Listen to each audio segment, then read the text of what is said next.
In this video, I am going to provide you with another way you can build curved stairs sitting on top of the hillside like we have here. Now, the first thing I want to point out is this is going to be part one. I am going to create another video that will provide you with a little more information for building stairs that are going to be a little longer. So the information in this video will provide you with something that you can use to build maybe a 3 or a 4-step stairway. However, might be a little more difficult when it comes to building a longer stairway like we have here with 8 steps. So basically what we're going to be doing is building an individual 3-sided box that would represent each step. So you don't need to dig the whole thing out all at once. You could always dig a little bit at a time. And I've even seen people build and fill the gravel, do one step at a time and then the next step. And you can do that if the stairway doesn't need to stop at an exact point above. And you could do the same thing at the top. You could start up here with your first box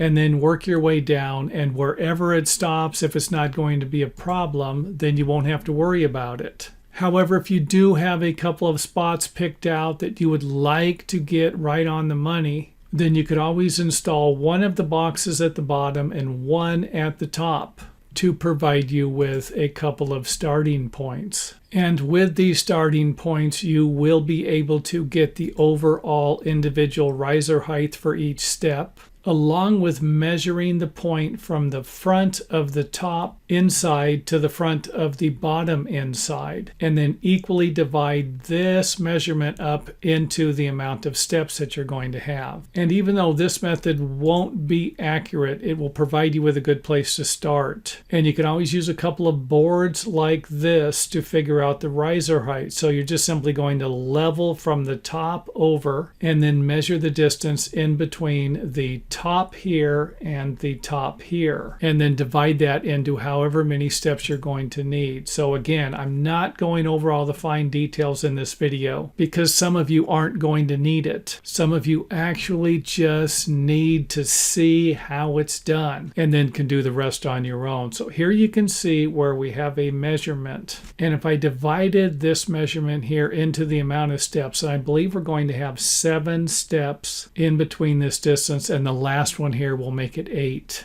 So again, 7 steps, 1, 2, 3, 4, 5, 6, 7, and then 8. And you can see here where we're not going to be that far off on the inside of our measurement here. However, this line right here isn't even going to be close. However, in the second video, I will provide you with at least one method you can use to get the exact measurements you need if you are going to be building a longer stairway. Now, in order for this to work, we are going to need to have a couple of measurements. So this one here, you're going to be able to figure out roughly with the measurement between the 2 levels. However, this one here, you're going to have to guess at. And that's not going to be that big of a deal, because if you're off a little bit, you're going to be able to readjust the measurements later. So the first thing we're going to want to do will be to level these boards and make sure that this measurement here is also the same as the measurement from here to here. Otherwise,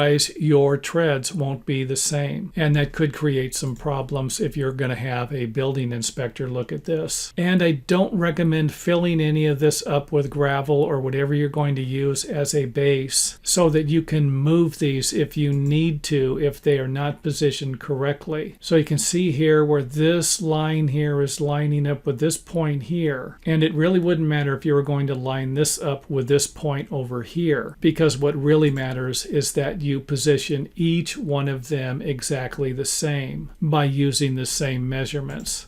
So you can see here where the first 2 are in, and you can always install some stakes if you need to prevent them from moving, and then just simply start working your way up the side of the hill until you get to the last one. And that will provide you with something that looks like this at the top if all of your measurements work out and you're not concerned about the finish at the top. For example, the last step can be located where wherever you want it to be, and not lined up with a specific point on a walkway, a deck, or a patio. However, if you get to the top and you end up with something like this, then you can simply move the last unit here into position to finish off this type of stairway. Now, once you have all of the steps where you want them to be, and you've double checked all of the measurements, then you can go ahead and fill the stairway up with whatever material you're going to use for your outdoor hillside stairway. Now, in this video, I have provided you with the basics. In the next video, and I might even make a few more videos if needed, I will be able to provide those of you who need these stairways to stop and start at a certain point with a few more construction ideas that you might be able to use to design the stairway